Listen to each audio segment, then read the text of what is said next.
Okay, so welcome. Now that you are outside of the Big Brother house, right?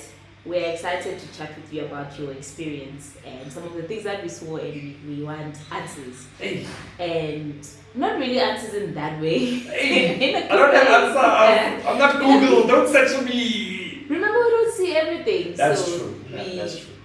Other people have got questions, so I've got mostly questions from social media. Definitely. But I'm gonna just start with basic questions on how was your overall experience in the Big Brother house? I had a great time. He had a lovely time. In Ghana, they can take me back. And my bags are still packed. I'm ready. If you call me now, Piggy, I'll say yes. I'll say you hold me out. Let's go. I had a great time in the Big Brother house. As much as I was learning so much about myself, learning so much about interacting with people, you know, you get so used to living with yourself that sometimes you forget how to be in a space with 24 people. But the opportunity came and there was no way I was going to say no. And I honestly had a great time. The good will always outweigh the bad. I learned that we are not all the same in how we look after our space.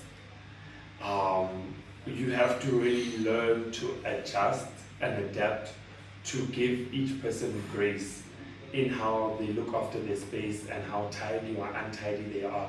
I live alone. I'm very used to my space being clean, neat and tidy. So like, it was an adjustment to now have to, type of thing, you know, that looks untidy, and not want to be disrespectful towards another person and how they had now come into the house. So I definitely learned what I had learned in res had come back, where you need to give each other grace and give each other the opportunity to grow and learn in the same space, because we don't know each other like that. What will you miss the most now that you're outside of the house? Hey guys, I like cooking, but I don't like washing dishes. I'll miss other people's kids cooking and washing dishes, and me just showing up to eat and saying, wow, you cooked such a lovely dish.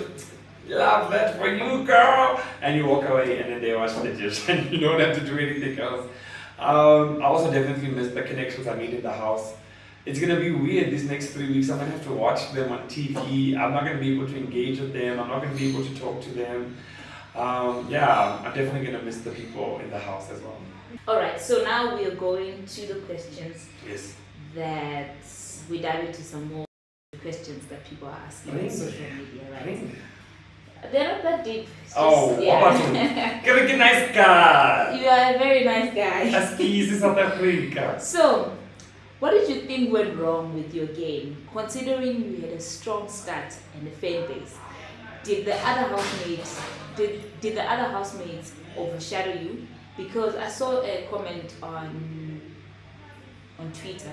I think it was the 12th of January, the time when you guys went in the house. Someone said Tyrone is truly larger than life, and I can't wait to see the drama and the energy he brings to the Big Brother house.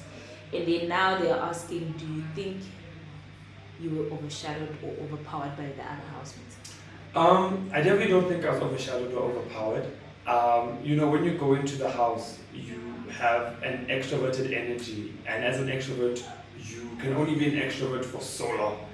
And when I realized that it seemed as though we all want to be on top, we all want to have that main character energy, I had to find a way to readjust myself.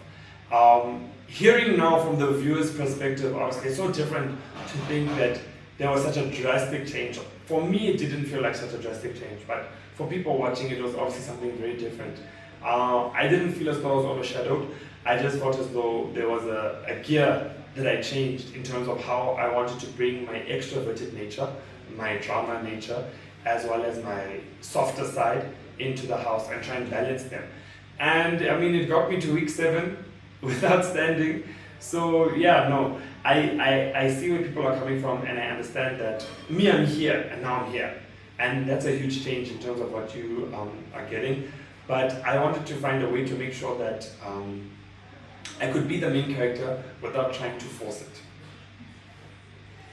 So do you think, since you're saying you were not up for most of the times, so do you think you tried to play it safe because you didn't want to be up?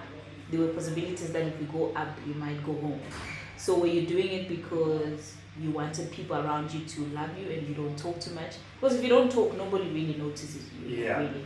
So were you playing safe? I don't think I was playing safe, I was playing kind. I definitely tried my best to engage with as many housemates as possible, from when we were 24 till when we were down to 14.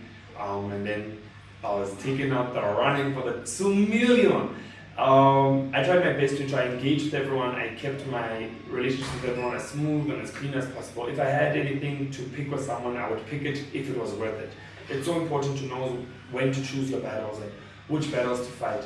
So I think I made it because of my kindness. No one really wants to kick out a sweet or kind guy type of thing. And I didn't have any beef or drama with anyone where someone could say that, yeah, when I'm going to take you to the dining room with my chest and say your name type of thing. So playing safe, I wouldn't say that's what I did, but I really tried to play it kind, play it polite, and play it honest. Okay, so we are still on the beginning of the game to say Yes. you played it safe and stuff. So there is another question that says you had a lot of potential at the beginning of the game, but some viewers felt you became too strict and a bit reserved. Do you think you should have played the game differently? Personally, I loved my game, and I think that at the end of the day, we're all going to have an idea of how I could have played it differently, because we all want to see me make it to the end. We want to see Tyrone as a winner. And I appreciate the constructive way in terms of how people viewed me. It's not coming across in a negative way. It's people genuinely trying to understand why was there such a change up in who I am. And I think that, would I change my game, or was there too much of a change? Personally, as much as there's not much that I would change, I would find a way to put more energy into the moments where I wanted to have energy, and ensure that my soft and kind side remained there. Because there was no way that I wanted to let go of the kindness that I had and now just become a person who's loud 24/7. Because when I go home and I sleep. But in Biggie's house, I sleep and you watch me. So I can't run away from that. Why is it you never chose Nate as a partner or ally in the house? And how was your relationship with him? My relationship with Nate, I think, was very genuine. We made a connection, and we allowed our connection to grow in a platonic and genuine way. In terms of a partner or an ally, I don't really think the way I played my game, I wanted to have people in a strategic way. I just wanted to have the people who I was good with and the people who I was cool with. And Nate was one of those people. Nate was someone who I knew I could depend on, someone if I was having a tough day or needed someone to speak to, I could go to her.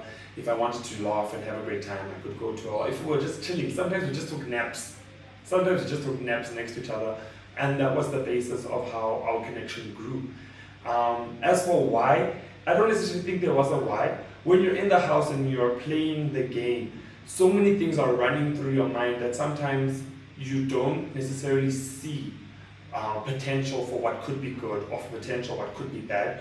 You're trying to figure out how to make your game plan work and where to adjust your game plan. Please explain the whole issue around the prank. How did you feel? I was mad. I'm not gonna lie. I was extremely mad and I was upset. I'm not someone who allows myself to get so mad so quickly. But the fact that she was so adamant that I'm a liar, so adamant that she heard us, and I'm like, bring the facts. Bring more than what you're saying. Don't just say liar, don't just say I heard you. Come to me and speak to me. Instead, you are creating, or what felt like you were creating, a scene in front of everyone, and I wasn't going to stand for it. I wasn't going to let someone take my name and connect it to a word that I know I don't have any connection to. So I was really mad. And the other side of that was I was really mad at myself for allowing myself to get so mad and not seeing that this could have been a prank. For me, pranks are meant to be funny. Pranks are meant to have a ha-ha, he-he type of thing. And you saw me get upset, you saw me get riled up to a point where I'm raising my voice in the house, I'm following you around, and you don't think, no, I'm sorry, it's a prank. You're letting all of this happen, you're letting people watch me like this. We know that in the house, necessarily people don't always see how things start, they see reactions. Now my reaction is the one that people are seeing. I'm walking around chasing you, trying to understand why you think I'm a liar, you know. And I thought as though I shouldn't have allowed myself to react like that. And I needed a moment to pull myself aside and to just like recollect myself and understand where Sihle and BK were coming from. And understand that they had no malintention, they had no bad intention with what was happening. It was really all just about maybe wanting to create a ha-ha moment, and I unfortunately just did not get it. Okay, but you got over it, right? No, me, I'm sharp. I'm sharp. I got over it. I didn't have the opportunity to speak to Sihle. I would have wanted to speak to her. Sunday was a busy day in terms of me mentally just trying to prepare for the day. I didn't get a chance to go and speak to her, but I did say to her that, girl, you're sharp. Like, I'm good with you. I'm good with BK. I'm not going to take any of this and hold it in. At the end of the day, these are people who I met in the house. I'll probably meet outside the house, and I genuinely just want them to continue to grow and have the best in supporting their career. Okay, so your strategy was calculated. Somebody is saying that you flew under the radar when needed. However, you got evicted during a multiple elimination. Do you think Smash's question about wanting to be liked changed your fate? I think so. I had a problem with that question. I was just like, wanting to be liked? Nah. I was like, damn, how are people viewing me? You know, and you start questioning everything you're doing in the house. Like, okay, I've been playing my game. I toned myself down and created moments and pockets of bursts of energy and being nice. I'm like, well, people think I'm trying to be liked. How am I in grade 1 again now, trying to make friends, you know, type of thing. I'm questioning myself. And that question really hit me mentally, I won't lie. It hit me, and I didn't bring it up to anyone in the house because I was just like, they're not going to view it or necessarily understand it the same way I'm going to. And most people in the house were not what I was watching the game as a viewer who was let inside and had a chance to play. And that was what I wanted. That is what I was trying my best to do from the start is, who would the viewers like? Who wouldn't they like? How would they react to this? How would they not react to this? That's why I would say things like, we know relationships will always do well because fans love a genuine ship. We love seeing people fall in love on the show. We want that genuine love story. We all relate to that genuine love story. And then that question came, God, yes. Hey, what's happening? So it did kick me, one, in the sense that I wanted to be liked. And two, I do think it had the opportunity to create a narrative that I couldn't control now on the outside, you know, in the sense that has everything that I've done up until now only been to create a likeness towards it. But the game is the game. So you just spoke about relationships, right? And yeah, we love seeing people that are in love. We love love in South Africa. But it's not always the case in terms of winning. Yes. Of entertainment, yes. Yes. But winning is a different game, right? Definitely. So my question is, as a gay man that got into the house, the last time there was somebody that was in the house, it was a bit difficult for them. Yeah. So how was your experience as a gay man in the house, in the Big Brother house? As much as I had a lot of safe spaces and I had a lot of comfortable spaces where I could easily be myself, I think that as a gay person, or let me say me sometimes, we don't always share the same experiences as queer people as much as we all fall in the same bracket. For me, I've always felt as though I need to structure myself at times to not want to make someone feel uncomfortable in their own sexuality. Now it's like, Tyrone wants you. No, girl, I don't want you. You're a cute man, sharp, but you're not my type. Or I don't like you like that. And it's very difficult to I can deny until I'm blue. I can deny until I leave the house, which I did. But people won't believe me. If people have chosen to say, no, as a gay man, you always want a straight person, they'll always believe that. If I come around and say, hey sis, type of thing, people will always feel a certain way. If I say, you know, the vibes type of thing, people always feel a certain way. I don't think I mentioned this yet, but the way Sweet would create humor around my queerness, I would find it funny because he would take things I would do and over dramatize them, and I found that so funny. there was a day he had to go to the diary room and he was wearing branded merchandise and he said, can we swap pants? And the moment he put my pants on, he started pretending like he was a queer person, and I found that funny because of the connection that we had. He wasn't doing it in a way to be spiteful, he wasn't doing it in a way to make me feel a certain way, but he was bringing humor to the table.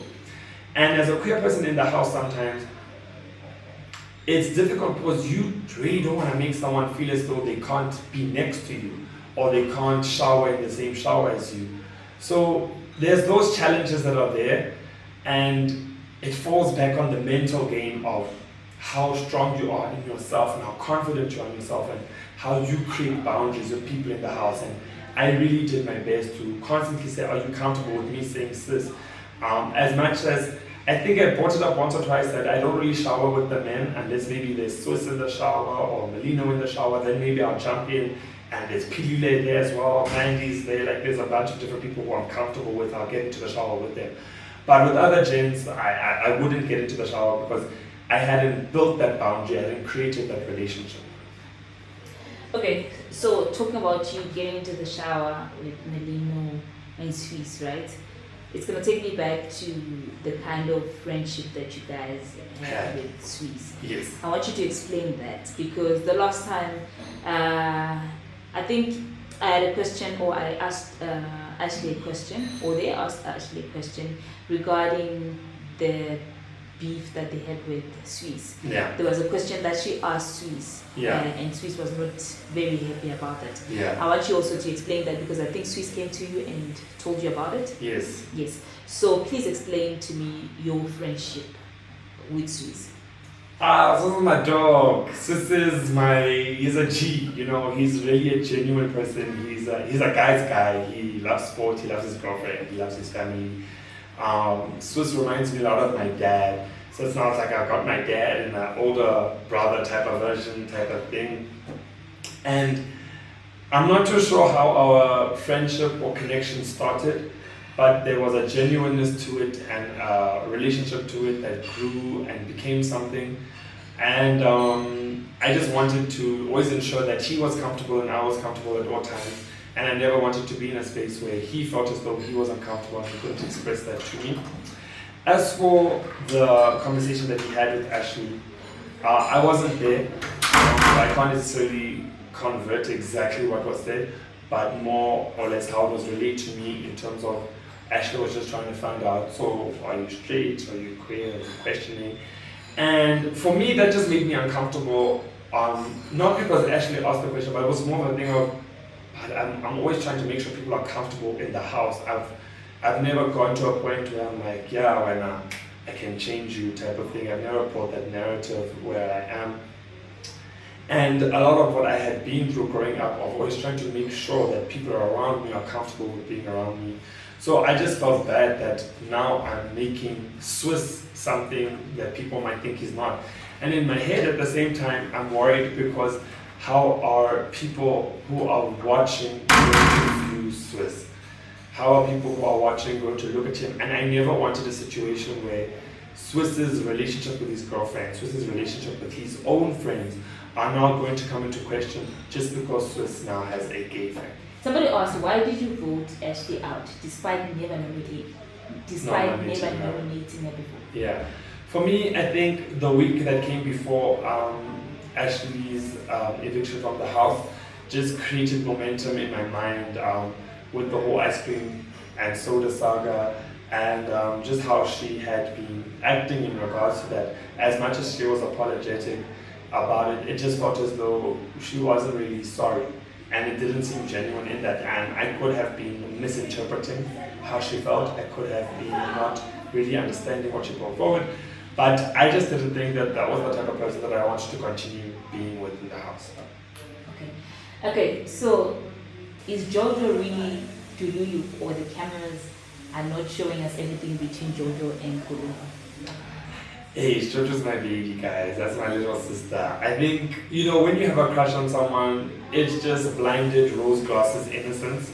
And that's what I've been viewing it as. She just has a crush on Sweet, and we've been telling her, girl, You know, the man is a taken man and he's booked and busy outside. There's no way there's a chance here. But no one wants to crush someone's crush. It must be crushed by the crush. The crush must be like, hey, baby girl, you know. And I think Sweet has been doing it in a very gentle way. He's been creating those boundaries with her to make it know that we are just friends or we are just people who are housemates together.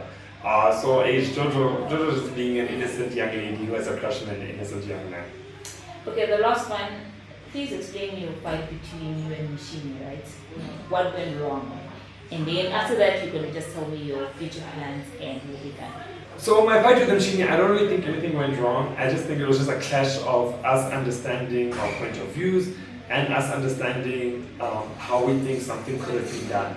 I didn't like the fact that we both brought points to the floor, and instead of her maybe trying to create a debate about which point would be better to use for the wager or how we can make maybe both points work, she constantly just would elaborate on her point and make her point, grow it and see it through. And I just lost momentum in that because I was just like, my point's not going to come across, or it's just going to be shut down all the time. So I didn't then want to bring it forward, and that's why I didn't decide, let me speak to you outside and let me try to get through to you. We spoke outside and it just felt as though we were not hearing each other. We were not getting across to each other, and I was like, let's just leave it at this. But luckily, as the week went on, we were able to hash things out in a cute way. We were able to say, girl, I see you, you see me, we're sharp. Let's continue trying our best to live with each other. I got you, you got me. We're not best friends, we don't have to be best friends, but we have a relationship. Let's see how we can grow on that. My plan, South Africa, is $1 million, or rather a $2 million question. I want to make sure I chase my dreams to the fullest potential that I have. I want to make sure I network and build connections with people so that I can end up in the correct spaces to be a TV presenter, to be an MC, to be a radio DJ and presenter, and to make sure I learn enough that when I enter those spaces, I don't just drop the ball. I take my talent, I nurture it, and I put in the hard work and dedication to make sure I keep you entertained. Thank you so much. You want to say anything else? That is another non for South Africa. Continue to follow me in my journey, and guys, we have each other.